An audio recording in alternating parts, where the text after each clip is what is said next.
Olá para todos que me acompanham nas redes sociais, em especial aqueles que têm prestigiado a sequência de programas Face Falante.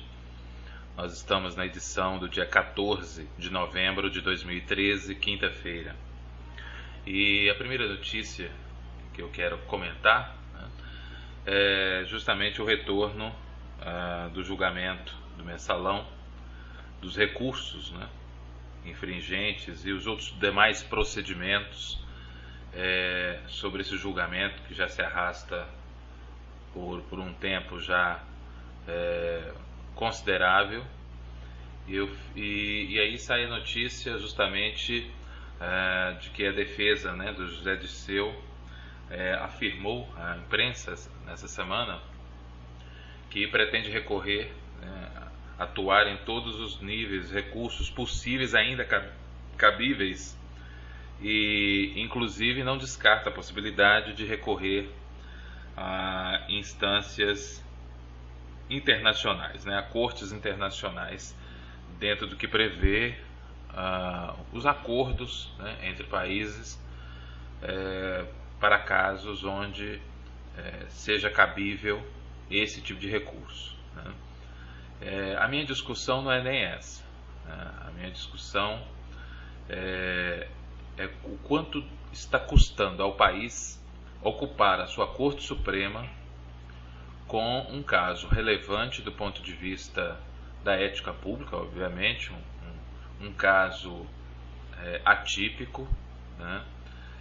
Como as próprias reportagens da imprensa como um todo já revelaram, como as sessões do Supremo e os embates teóricos, né, técnicos, e a apresentação de fundamentos, de provas, também tem revelado, né, e nos deixado perplexos, né, deixado os cidadãos brasileiros absolutamente perplexos diante da amplitude, da abrangência, do alcance, da capilaridade das ações deste grupo, né, em relação à depredação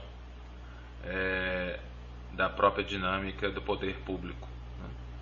Bem, mas aí o que me chama a atenção é justamente o quanto isso ocupou a Suprema Corte brasileira,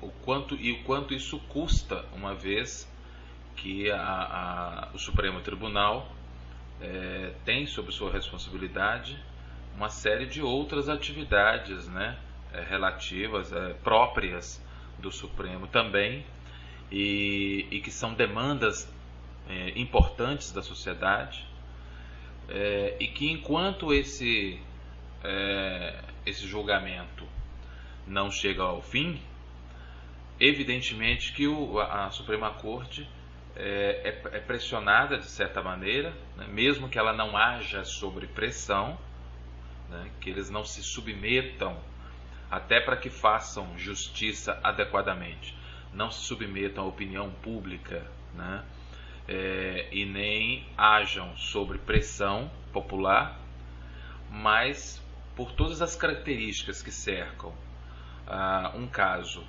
como esse, que é um caso relevante, singular, né, e por várias características que eu não vou detalhar, porque já foram amplamente divulgadas e discutidas por especialistas em direito, que não é meu caso, né.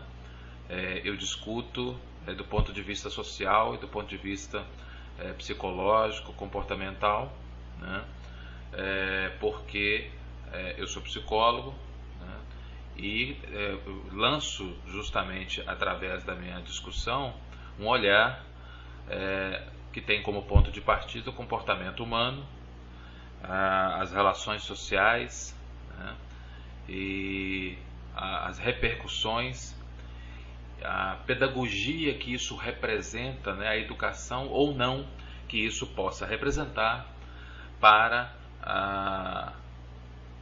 a continuidade da dinâmica social brasileira, a dinâmica política, né, a dinâmica cultural, porque é um caso, casos como esse, né, acabam sendo referência na sua punibilidade ou na possibilidade de escape, né, pelo emaranhado, né, pelo cipoal,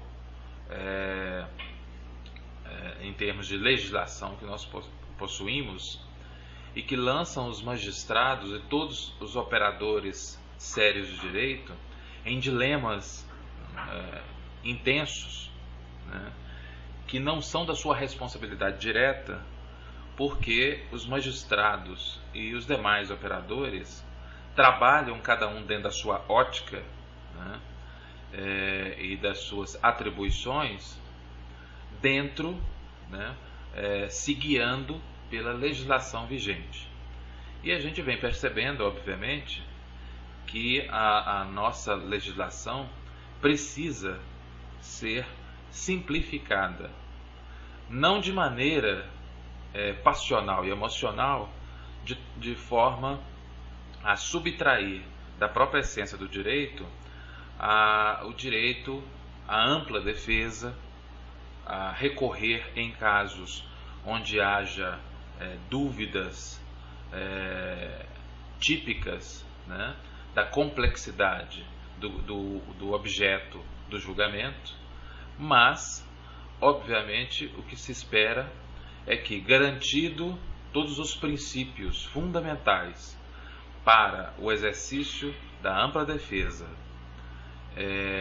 e para que haja um julgamento realmente justo, né, levando todos os princípios de direito vigentes, né, em consideração, o que se espera é que os legisladores, que são os responsáveis por proporcionar ao país uma legislação e instrumentalizar o judiciário para que ele possa se guiar, ele e todos os seus operadores de direito possam se guiar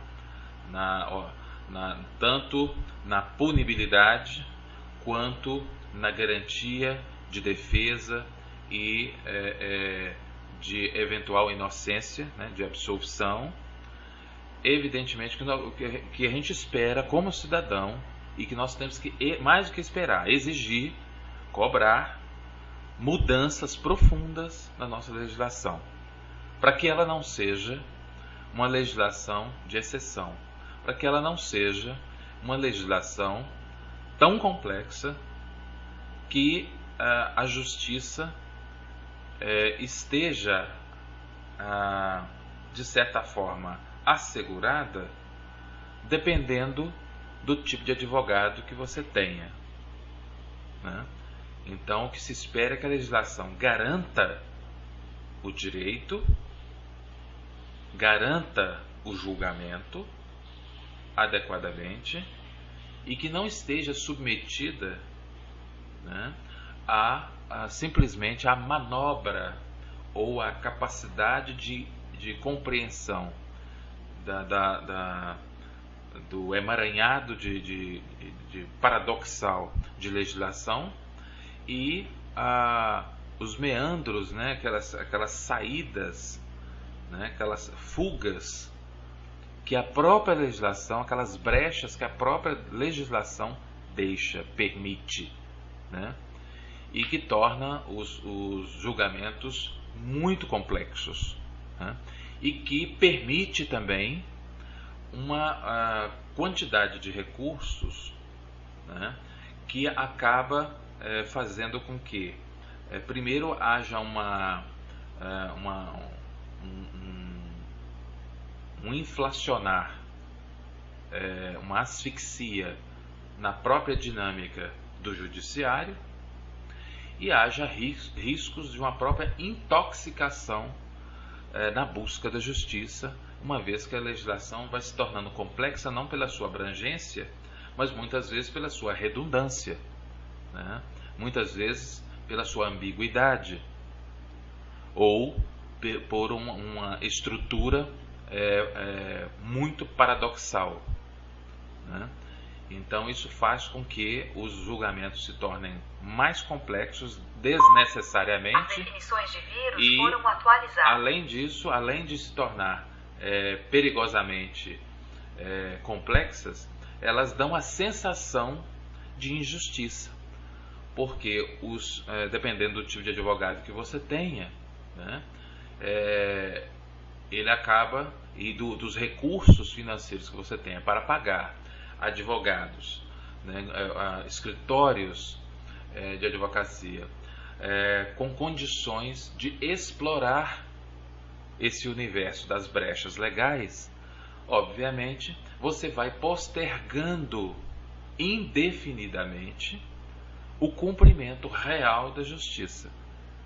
E a justiça, os magistrados e os demais operadores de direito ficam atados diante das possibilidades legais mais indecentes pelo exagero, pela quantidade.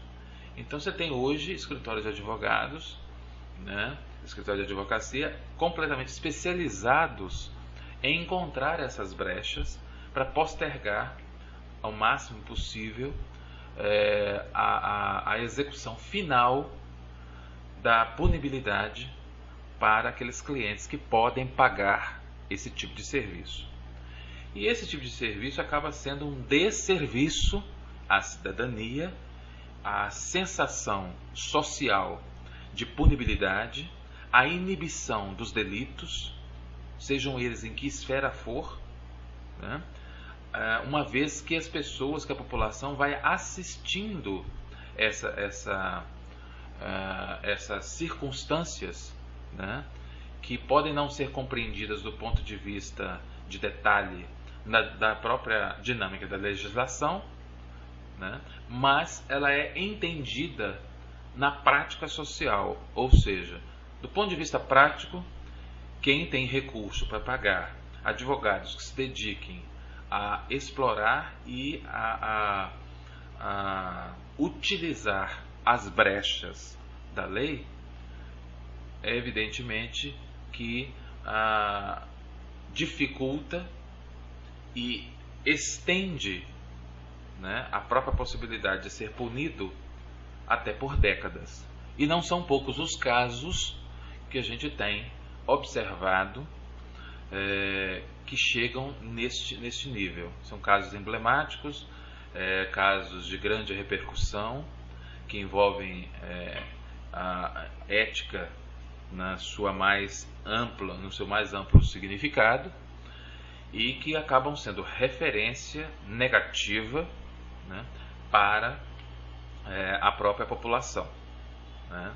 A gente acaba vendo que aquela população que é vulnerável à possibilidade do crime, né, acaba estimulada, de certa forma, inspirada, né, a praticar os seus delitos nas suas esferas, quando ela assiste essa configuração bizarra, né, de circunstâncias e brechas legais que fazem com que a magistratura, né, o exercício da magistratura no Brasil se torne delicado, frustrante, angustiante, mais do que a própria natureza do cargo, seja para os magistrados, para o Ministério Público, né, para todos aqueles que acreditam na justiça e que trabalham para que ela seja estabelecida a favor da sociedade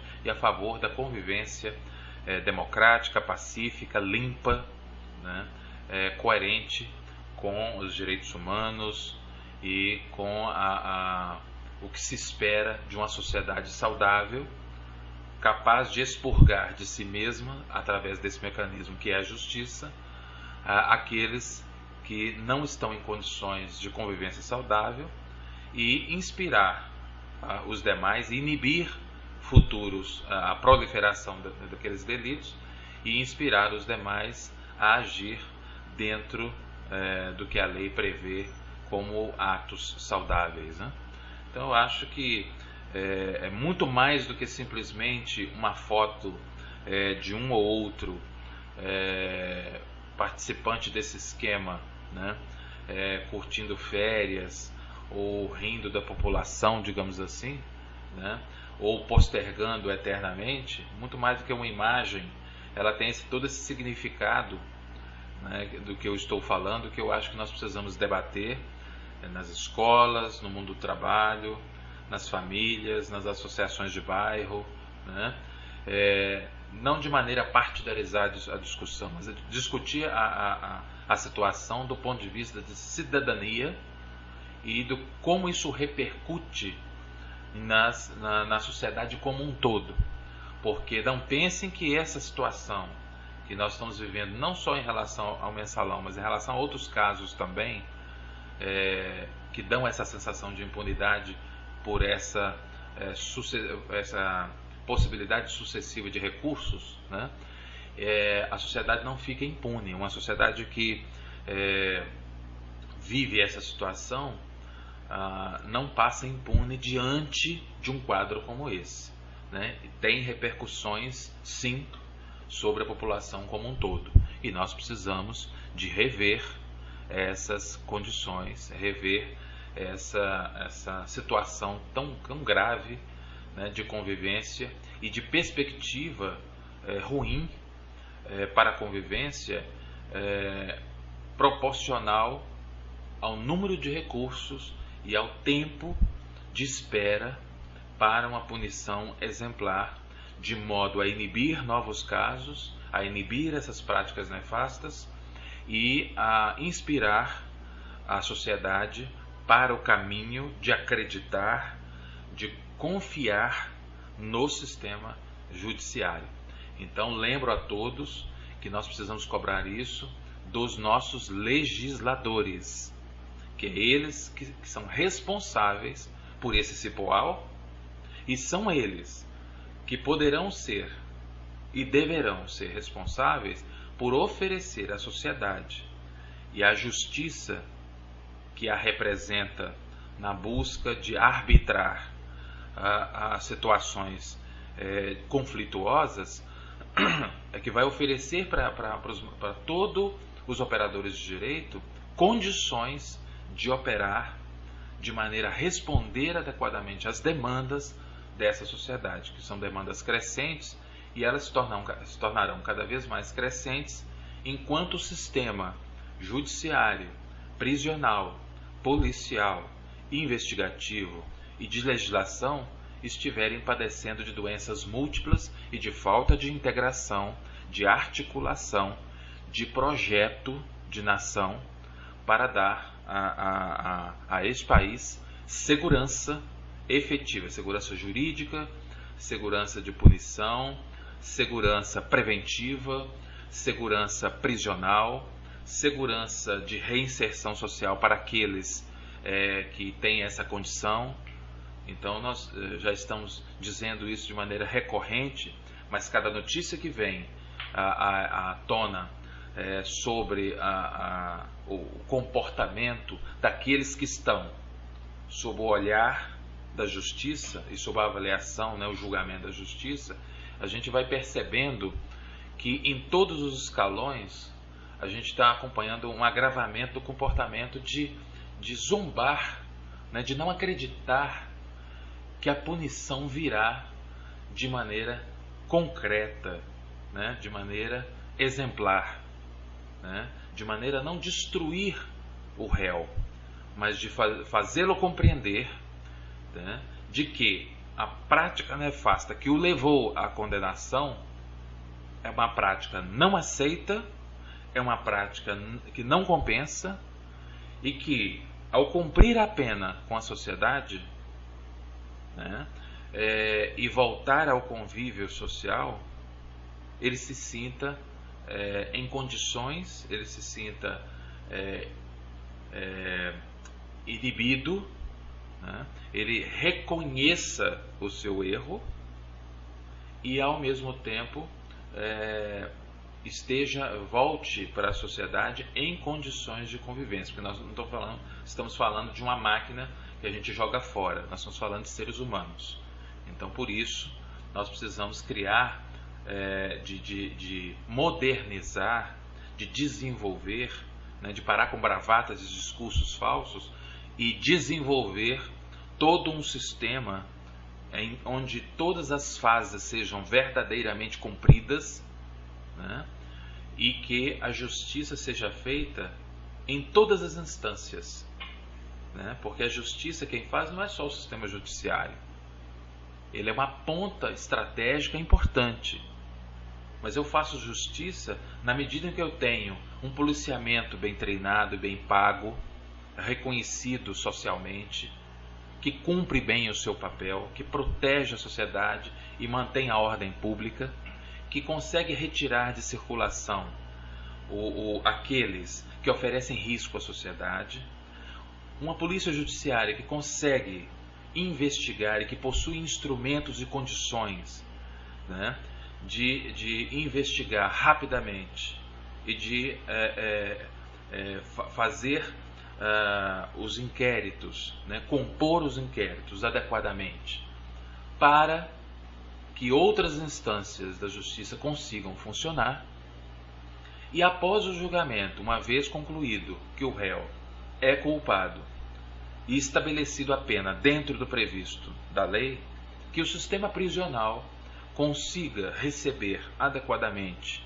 este detento e crie condições para que ele sinta na pele adequadamente, dentro do que a lei permite e os direitos humanos também, né? Sinta na pele o peso do delito cometido e de acordo com o que foi fixado como pena e ofereça também condições para aqueles que têm condições psicossociais para retornar à sociedade, ao convívio social, que no final da pena, do cumprimento da pena, ele, com as condições bem avaliadas para tal, possa ter oportunidade de retornar à sociedade, né, e seguir a sua vida, a sua trajetória, agora sim, fora da perspectiva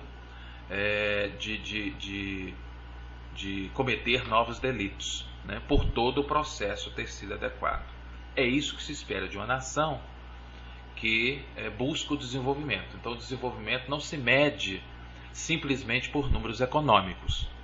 Nós medimos também pela segurança do ir e vir, pela liberdade, né? Democracia é isso, né? É aquela que oferece liberdade e condições para os seus cidadãos trabalharem, né? Serem bem remunerados, estudarem em escolas, numa rede de escolas adequadas, né? Ter o direito de consumir dentro das suas possibilidades com créditos que não sejam extorsivos, possam ser acolhidos, né, atendidos adequadamente nas suas demandas de saúde, de transporte, né, de cultura e se sintam seguros, né, em todas as instâncias que fazem parte do complexo sistema de segurança para garantir a sua integridade física, moral, social, né? Então acho que seja na sua residência ou no convívio coletivo. Então acho que nós precisamos pensar que essas imagens, essas reportagens que vão saindo, elas têm uma simbologia, um significado extremamente importantes para a gente refletir. Quando nós assistimos aqueles conflitos ou as discussões no Supremo, que são discussões técnicas muito importantes e muito pedagógicas, né? Aquilo tudo é reflexo, é o sintoma da legislação, da qual também os magistrados que compõem a maior corte de justiça do país também são vítimas, né? Então esse cipoal, essa ambiguidade, né, essa situação paradoxal da legislação também os atinge e faz com que haja esses conflitos, né, que nós assistimos, né, e que muitas vezes são mal interpretados, e a gente acaba não direcionando adequadamente as nossas demandas por transformações, achando que o magistrado é o responsável, é o todo-poderoso que pode tudo e que pode fazer justiça sozinho. E não pode, porque ele segue todo um protocolo e todo um conjunto de legislações e feitos pelos nossos legisladores, né? E nós precisamos então valorizar mais as atribuições, as funções dos nossos legisladores, eleger legisladores mais responsáveis, acompanhar o processo legislativo, opinar, né? E exigir deles a atualização, a transformação, a simplificação, a modernização, né? E a adequação da nossa legislação em relação a essas demandas e a essas deformidades, a essas anomalias que fazem com que a justiça brasileira tenha toda essa dificuldade e essa intoxicação que dificulta, né, que frustra os operadores de direito que querem realmente promover justiça. Outro assunto importante para a gente refletir, principalmente em épocas de grande visibilidade que o Brasil vem atingindo na realização de grandes eventos esportivos, né? Não só a Copa do Mundo que vem aí, né? Mas já realizamos outros eventos importantes, mas o ápice será a Copa do Mundo, as Olimpíadas, né? Mas já tivemos outras experiências e que eu vou comentar já por que eu estou citando as outras experiências e qual a relação que ela tem com o nosso comentário. Mas em tempos dessa alta visibilidade, vale a pena nós discutirmos a questão sobre o movimento Bom Senso Futebol Clube, né, que é formado por um grupo expressivo de atletas do futebol, né, da elite do futebol brasileiro, e que tem como objetivo discutir com os órgãos, né, como a Confederação Brasileira de Futebol, mudanças importantes na dinâmica de funcionamento dos campeonatos realizados no Brasil em todas as esferas, né, do futebol, né, não só na elite do futebol brasileiro. São reivindicações justas, legítimas, importantes e que já datam de muito tempo, não são reivindicações que surgiram recentemente, são reivindicações que são resultado de observações e de dificuldades sofridas por várias gerações de atletas, e que desaguaram agora nesse movimento que tem como objetivo não fazer oposição política, né? Oposição política no sentido de atacar aqueles que comandam o futebol brasileiro, mas de propor, né, de mostrá-los a demanda, a complexidade da demanda que os atletas sofrem no cotidiano do exercício da profissão deles, de maneira que o objetivo, além de fazer essas transformações, o objetivo final dos atletas é ter melhores condições para oferecer ao público, que é a razão da existência desses campeonatos, são os torcedores, espetáculos dignos, né? Espetáculos que exigem muito preparo físico, muita técnica, né? Muita explosão corporal, e tudo isso exige dos atletas, exige dos campeonatos uma dinâmica diferente da praticada atualmente. Mas onde eu quero chegar com essa discussão de hoje é que isso é sintoma também de todo um cenário onde o nosso foco, né, o foco do esporte no Brasil, ele tem caminhado cada vez mais no sentido de negócio, mas um negócio selvagem. Porque evidentemente que eu não vejo nenhum problema que o esporte, principalmente o de alto rendimento, e o que movimenta um grande aparato, né, tecnológico, técnico, seja visto, né, e que demanda recursos financeiros vultuosos, né, eu não vejo nenhum problema que isso seja tratado como negócio, seja tratado de maneira profissional. Mas quando eu coloco foco econômico, né, luz econômica em qualquer esporte, praticado individual ou coletivamente, evidentemente que eu preciso contemplar não só a lucratividade, o retorno que esses atletas ou o movimento desses atletas em campeonatos, em cenários esportivos, onde eu tenha público, né, tenha envolvido transmissões, marketing esportivo e assim por diante, né, eu tenho que contemplar outras coisas que precedem a tudo isso, né, que é infraestrutura, né, adequada para formação em várias instâncias de atletas, e que todos eles sejam submetidos a uma lógica humana, digna, do ponto de vista econômico, do ponto de vista social, do ponto de vista de aparato e de apoio psicológico e técnico, né, e de infraestrutura. Já que eu estou colocando a ótica esportiva, eu preciso contemplar tudo isso.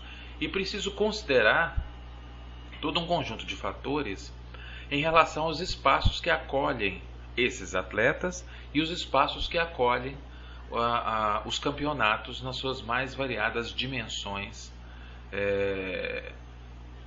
que fazem parte, né, de toda a dinâmica de captação de recursos, né, para dar visibilidade a esses campeonatos, através das transmissões, através de parcerias para modernização de infraestrutura, né, a logística, né, a alimentação. Quer dizer, você tem todo um conjunto de coisas que você precisa considerar, e fundamentalmente o público, principalmente aquele que está indo prestigiar pessoalmente esses eventos nos espaços, seja para qualquer esporte, né? É claro que aqui nós estamos discutindo o ponto de partida do futebol, mas o mundo esportivo, o cenário esportivo e de negócios ligados ao esporte é muito promissor, é um cenário bilionário no mundo inteiro, mas que os brasileiros pegaram, na verdade, a gestão de negócios esportivos no Brasil. Ela tem uma característica muito selvagem que desconsidera várias dimensões, seja do ponto de vista de infraestrutura, do ponto de vista de acessibilidade, né? Do ponto de vista de formação e de amparo ao atleta, né? Nós só celebramos quando estamos no pódio. Aí eles saem nas primeiras páginas dos jornais, são celebridades, né? Passam pelos principais programas esportivos e de entretenimento na televisão, no rádio, na internet, né? Mas a vida dos atletas é uma vida muito dura e de pouco conhecimento da população em geral, né? São milhares e milhares de atletas, mesmo aqueles de elite no Brasil, né? São submetidos a uma lógica pouco compatível com o cenário verdadeiro e digno de desenvolvimento do cenário esportivo. Quando se fala em política, por exemplo, política de formação educativa para o esporte, aí nem se fala, né? Nós não temos, é uma ausência completa de políticas adequadas, lideradas pelo Estado, né? O Estado não tem essa liderança, não manifesta isso de maneira clara, não tem uma política definida para o esporte nas suas diversas instâncias, né? E o seu apoio e a sua forma de agir não dá consistência nem garantia profissional para aqueles que se dedicam ao esporte e que fazem do esporte uma instância inspiradora para o universo de jovens, né? E que levam também entretenimento para a população como um todo, e que representam, em última instância, né, na elite, representam o país, né? Representam os seus estados, representam as suas regiões e o seu país. Eu acho que nós estamos muito aquém como potência econômica, né? Estamos entre as 10 potências econômicas, estamos num lugar privilegiado aí, entre sétimo e sexto lugar, ficamos oscilando aí entre esse sexto e sétimo lugar, que é um lugar extremamente privilegiado num universo de quase 200 nações, né, espalhadas pelo mundo. Então eu acho que em termos de esporte e de cidadania através do esporte, de foco de negócios e de gestão e de entretenimento, né, de respeito ao torcedor, né, ao consumidor de esportes e às possibilidades dos atletas. Então nós estamos muito, mas muito aquém do que é necessário para esse universo diverso, complexo, abrangente, importante do ponto de vista econômico, importante do ponto de vista social, né? Mas que não é levado a sério quando se trata de perspectivas do consumidor, de humanidade para os atletas, né? De infraestrutura e logística, de melhor planejamento, de infraestrutura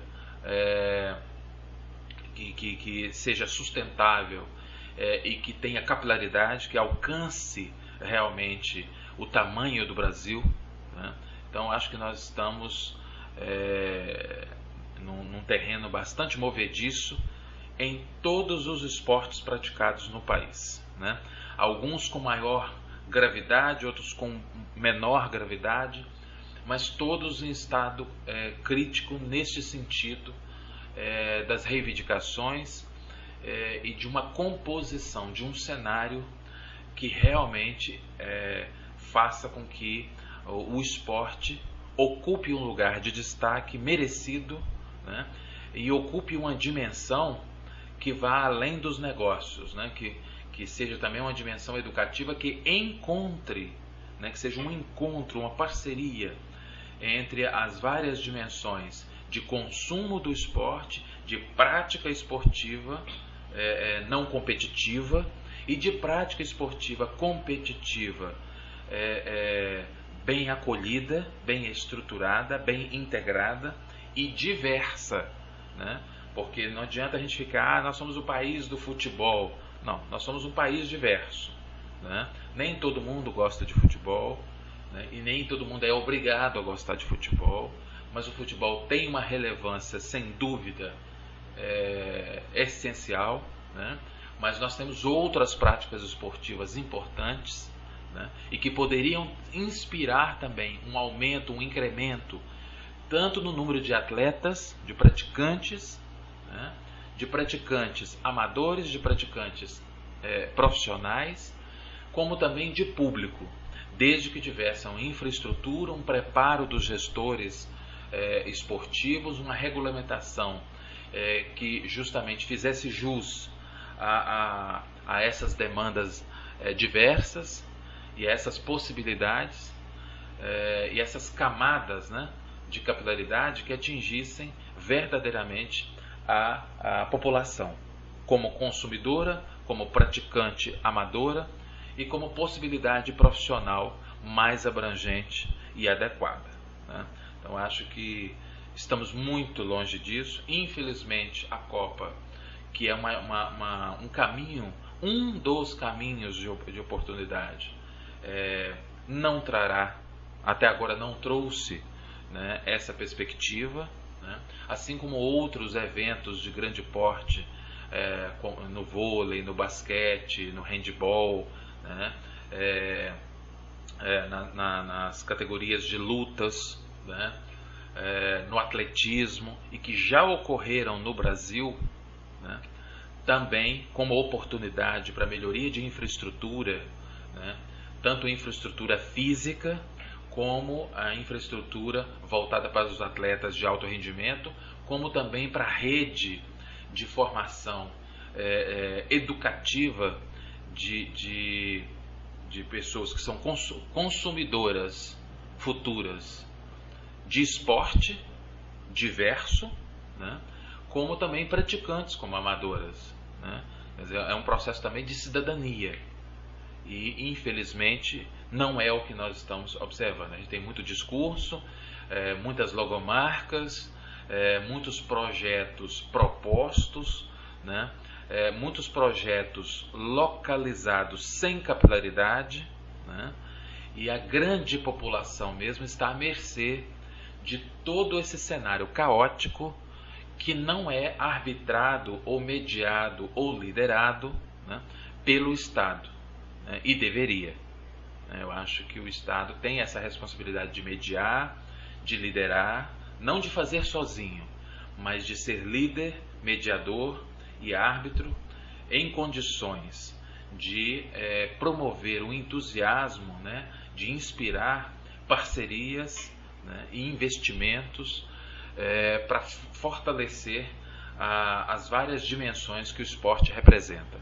E infelizmente não é isso que a gente tem assistido. Temos assistido muitos oportunistas, muitos vampiros infiltrados e fantasiados de gestores esportivos, né? Muitos políticos ou pseudopolíticos, né? Se a gente pode chamar de política, a gente não pode chamar essa gente de política, né?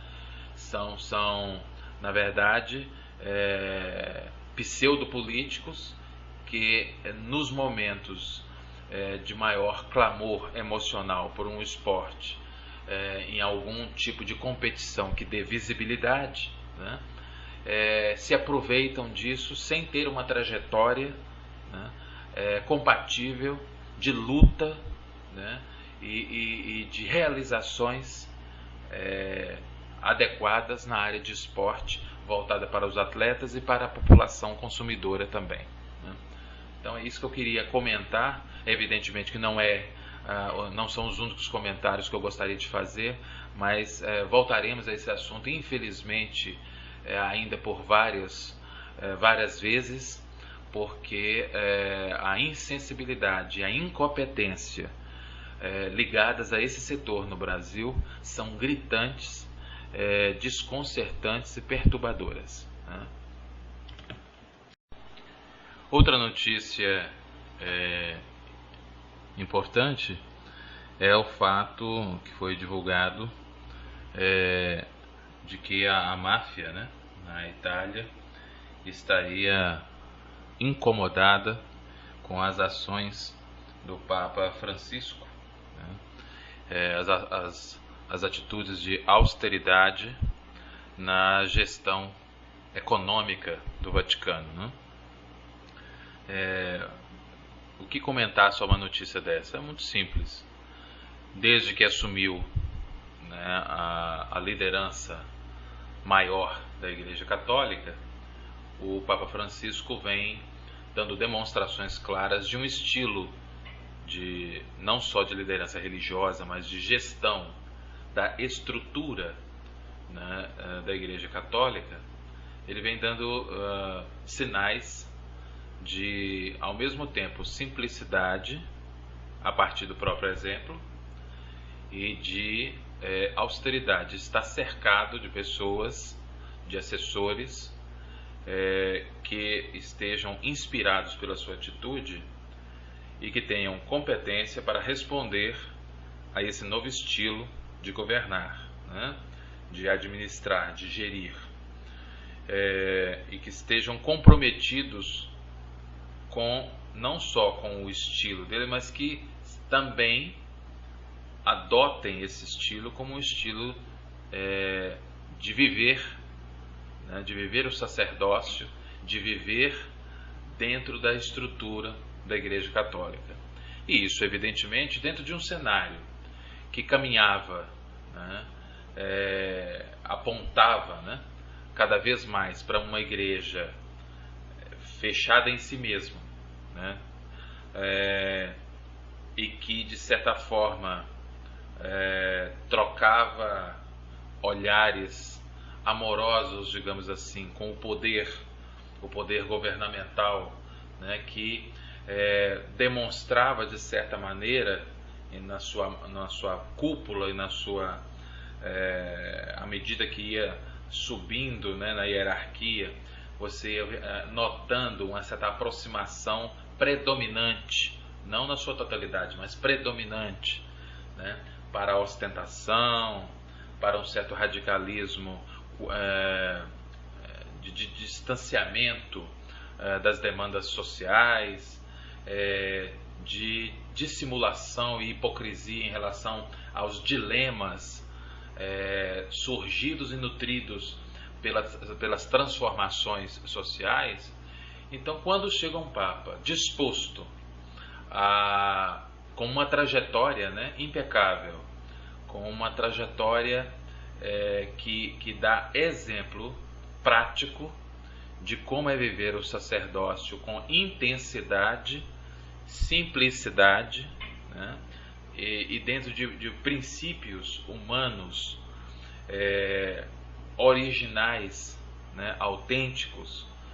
E quando esse, né, é mais do que um exemplo, mas um líder, um governante máximo da Igreja Católica, e que representa também uma parcela de sacerdotes, ele não é o único, obviamente, ele representa uma corrente de sacerdotes da Igreja Católica, obviamente isso gera incômodo, é uma mudança de rumo, né? E sinaliza uma transformação, e uma transformação profunda. Então isso gera incômodo, eu não acredito que só fora dos limites do Vaticano, né? Mas obviamente que ele deve estar enfrentando nos bastidores. Uma coisa é o Papa numa linguagem, num discurso, num vocabulário e num conjunto de atitudes voltadas, focadas no sofrimento humano, né, e nas demandas sociais, nos fiéis, né. Uma coisa é essa popularidade, essa aceitação que foi praticamente imediata, né, quer dizer, e não só uma aceitação entre aqueles fiéis que eram realmente fiéis à fé católica e às dinâmicas da igreja, que estavam insatisfeitos, mas estavam fiéis, né, à Igreja Católica, mas aqueles que estavam um pouco afastados ou desanimados ou órfãos de uma inspiração maior do líder da Igreja Católica, né? Então, obviamente que isso é uma coisa, isso é um cenário, né? E é um cenário propício para o papado do Papa Francisco, né? Há um acolhimento mundial muito forte e que foi já expresso, né? É expresso diariamente em Roma e foi expresso claramente na sua viagem à Jornada Mundial da Juventude no Rio de Janeiro este ano, né? Que marcou o seu início de papado, né? Mas nos bastidores, certamente, ele enfrenta e continuará enfrentando, enquanto for Papa, né, resistências, dificuldades. Nós estamos falando de uma organização mundial poderosíssima, com várias instâncias, com uma capilaridade mundial, né, com uma responsabilidade, com uma trajetória, né, com uma trajetória milenar. Então, obviamente, que nós estamos falando de choque de interesses ideológicos, de interesses de toda a ordem possível, ali representado no organismo, né, na estrutura funcional, né, no coração e no cérebro da Igreja Católica. Então, o papado não é um parque de diversões, né? O papado é um exercício áspero, difícil, delicado, né? E que exige habilidades, eu acho que além, muitas vezes, em alguns momentos, além do que o humano pode suportar, né? dada a sua responsabilidade, a repercussão das atitudes de um líder como o Papa, né? Como ele é foco das atenções, né? Das suas responsabilidades e atribuições, não só junto aos fiéis, como em relação ao funcionamento dos vários níveis de sacerdócio em todo o mundo, considerando a diversidade cultural, a diversidade social, a diversidade política, né? E os níveis de sofrimento que essa diversidade promove, né? E as demandas que essa diversidade também provoca, né? E as considerações que a Igreja precisa fazer em relação a essa diversidade que existe não só na demanda de fiéis, como também na população religiosa que é responsável pelo funcionamento da Igreja, né? Esse conjunto de sacerdotes e seus auxiliares, né?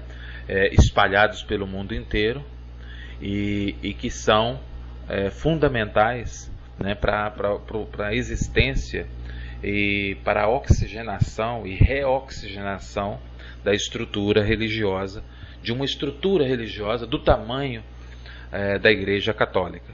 Então, obviamente que o Papa sempre, seja ele quem for, será alvo constante dessas pressões, de insatisfações externas e internas, né?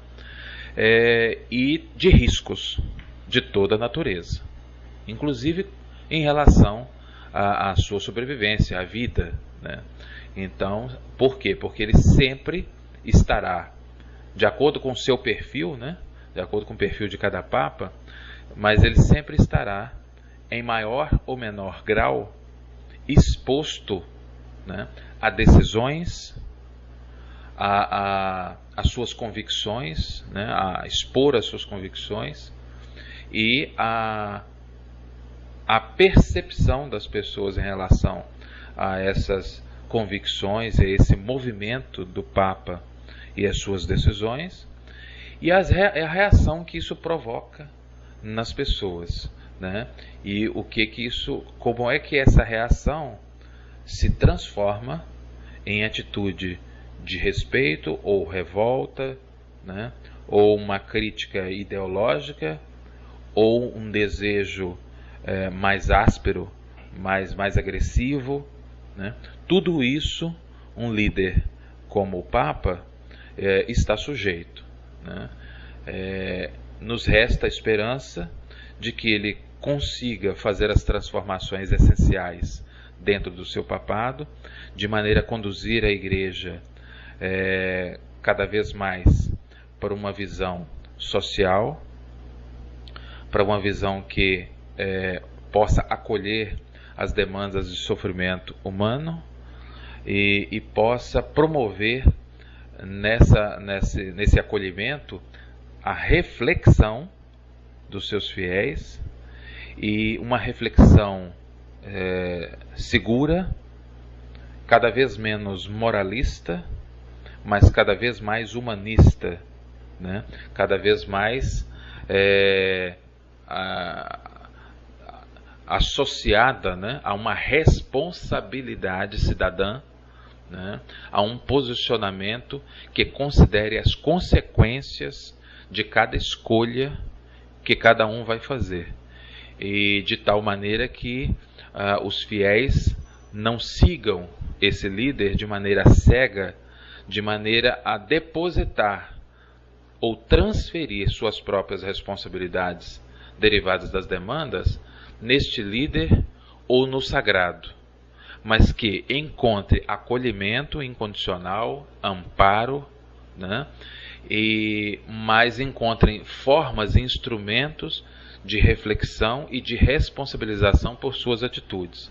Eu acho que aí a Igreja estará cumprindo uma função nobre, importante e original, essencial dentro dos seus propósitos, das suas premissas, sem que isso possa representar a destruição dos seus pilares fundamentais, mas o respeito às transformações do próprio mundo, transformações que fazem parte da convivência dos povos, do intercâmbio cultural, da diversidade humana, da subjetividade humana.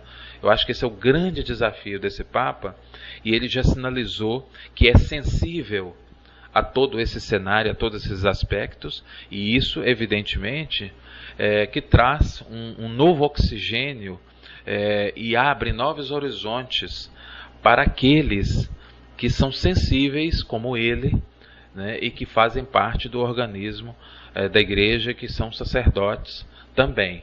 Mas, ao mesmo tempo, para aqueles que são amantes de um tradicionalismo radical, que são mais asperamente resistentes a essas possibilidades, naturalmente representarão obstáculos importantes, significativos e desafios a serem transpostos pelo Sumo Pontífice, né? E o que fica aqui é o desejo de que ele consiga, com a delicadeza, com a generosidade e extrema inteligência, habilidade e firmeza que ele vem transparecendo ter, né? Que ele consiga fazer as transformações fundamentais e que atuem como sementes, né? Fortes, consistentes e que gerem frutos para o seu sucessor, né? E seus sucessores, que as suas ações, que ele tenha um papado com duração suficiente, né, para que ele reorganize a igreja dentro dessa perspectiva e ofereça ao seu sucessor ou aos seus sucessores, né, que essas ações sejam tão duradouras e as repercussões tão positivas, que coloquem os seus sucessores num cenário propício a transformações complementares, porque evidentemente, por mais bem intencionado, inteligente, sensível, né, e disposto que esse Papa seja, é claro que ele não vai conseguir fazer todas as transformações que ele deseja e que o mundo anseia, né, que o mundo católico, os fiéis da Igreja Católica desejam. Mas eu acho que ele pode dar contribuições fundamentais, estratégicas, para que os seus sucessores deem continuidade, recebam um cenário em condições favoráveis, né, para a continuidade, a complementariedade das transformações necessárias para uma religião com o alcance da religião católica, né. Era isso que eu queria comentar sobre essa notícia, que eu acho que ela traz um simbolismo e traz consigo significados que deveriam ser melhor discutidos, como eu estou tentando, né, dar a minha contribuição, refletindo sobre esse sintoma, né, os grupos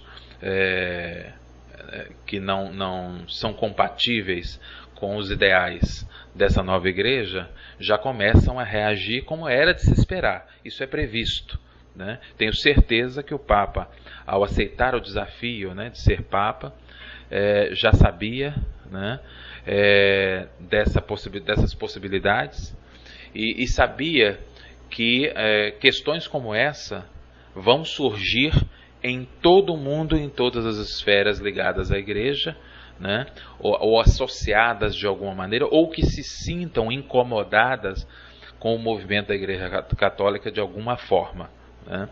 Então isso já é previsto, mas evidentemente que cada vez que esses grupos se manifestam de alguma forma, né, ou os sintomas de incômodo aparecem, é claro que isso deve repercutir no cuidado, né, com a segurança do Papa, né, e todas as outras esferas sociais devem se movimentar no sentido de fortalecê-lo, não só em orações, mas de maneira clara, né, socialmente falando, para que ele tenha condições políticas e sociais para dar continuidade às transformações, muitas vezes incômodas, mas essenciais, necessárias para o fortalecimento da igreja e da relação dela com as várias esferas sociais.